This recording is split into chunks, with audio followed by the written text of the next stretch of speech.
ka. Hindi ko na siya sasaktan ulit, pangako.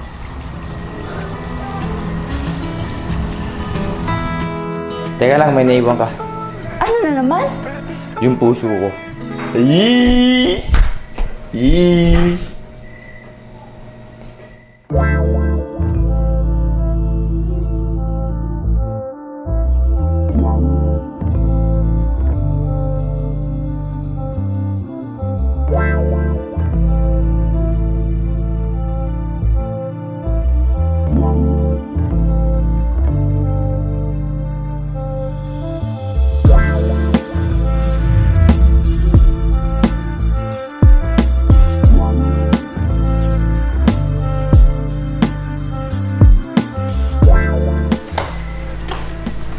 Cuz?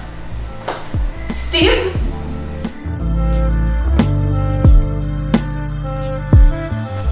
Cuz!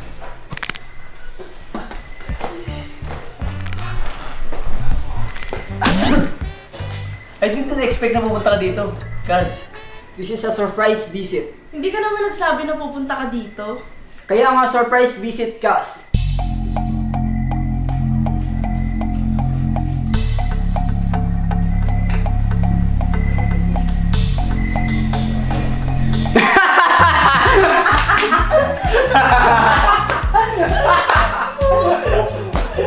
Kumusta kayo dito, Cas? We're fine, cuz. Everything's good. We're still thriving even though the economy is down. How about you? Okay din ako, Cas. Nag-champion ako ng boxing sa US. kaya pala, Cuz. Anong kaya pala? Wala, Cuz. Steve, Wala. have a seat.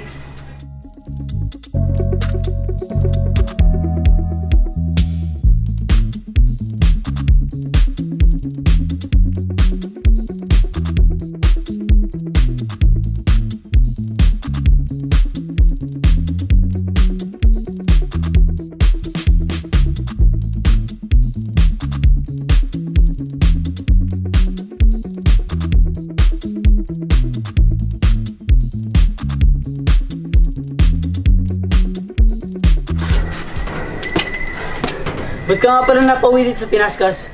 Nagbabakasyon lang ako dito para makapagpahinga. Ay, Cuz. Basta welcome ka dito hanggat nandito ka sa Pinas. Thank you, Cas. Ay, siya nga pala. Bebang, can you get us some water?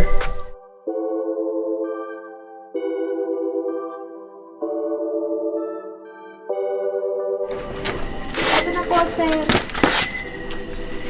Cuz, si Bebang nga pala, personal mate ko.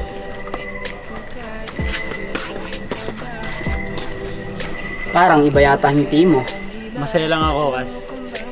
May nagpapasaya na ba sa'yo? Sino? Si Bebang. Yung maid mo? Bagay kayo, Cas. Yan lang ang masasabi ko. Thanks, Cuz. How about you? Kumusta naman ang love life mo? Secret! Wait lang, Cuz. Beb, uwi ka na ba? Pati ka. Di ko inaasahan na magkakaganito tayong dalawa. Bunso! Kuya Pido, nakakagulat ka naman. Eh, may sasabihin ako. Alam mo ba, si Sir Chat pumunta doon sa bahay nila Sir Carlos at ni Ma'am Cristela. Kitang-kita ng dalawang mata ko. Huling-huli namin sa akto. Naggigitara si Mando. Nililigawan ni Sir Chat si Ma'am Cristela. Hinaharana niya? Oo. Malamang, gusto namin mga babae, being special kami. Kaya ganun ginawa ni Sir Chan. Naku naman! Bunso, kaya ako kinuwento sa iyo para ako kampihan mo. Alay nangyari parang kinampihan mo pa yung Sir Chad na iyon. Nakakakilig naman talaga yung Kuya Pido. Hala! Kasi Tomas ang gagawa sa akin. Naku, baka sinagot ko na siya, Kuya Pido. Import! Ayun ang import.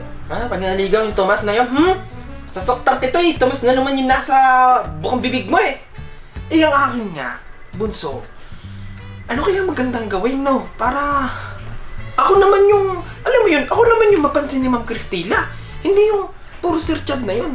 Siyempre gusto ko rin patunayan yung sarili ko na kahit ganito lang ako, kaya ko maging, alam mo yun, ano tawag doon, yung ano, Yung ano, Kuya Pido?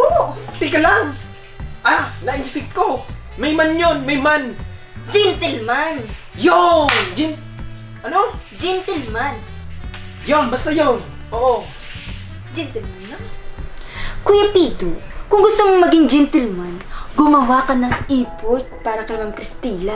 Eh di mapapansin ka na niya. Yung bunso!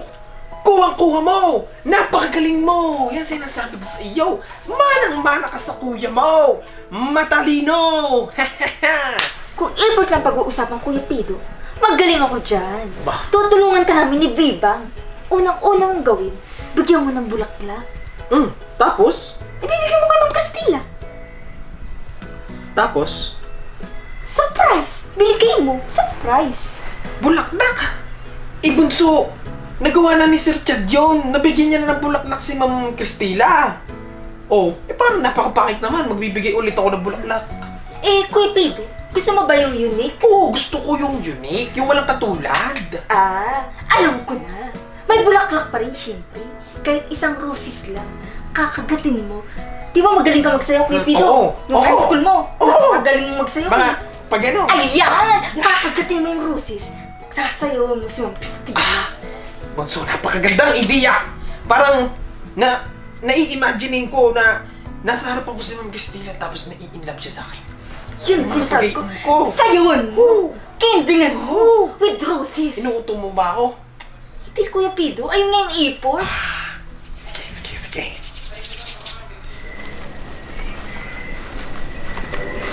Sir, dito na po yung bahay namin. May naka-experience ng ganitong daan, Bebang. Ang saya pala. Nakakahiya nga po, sir eh. Alam ko po hindi kayo sanay sa ganitong lugar. No, it's okay, babe. Upo muna po kayo, sir. Tawagin ko lang po si Tutoy para makilala niyo po.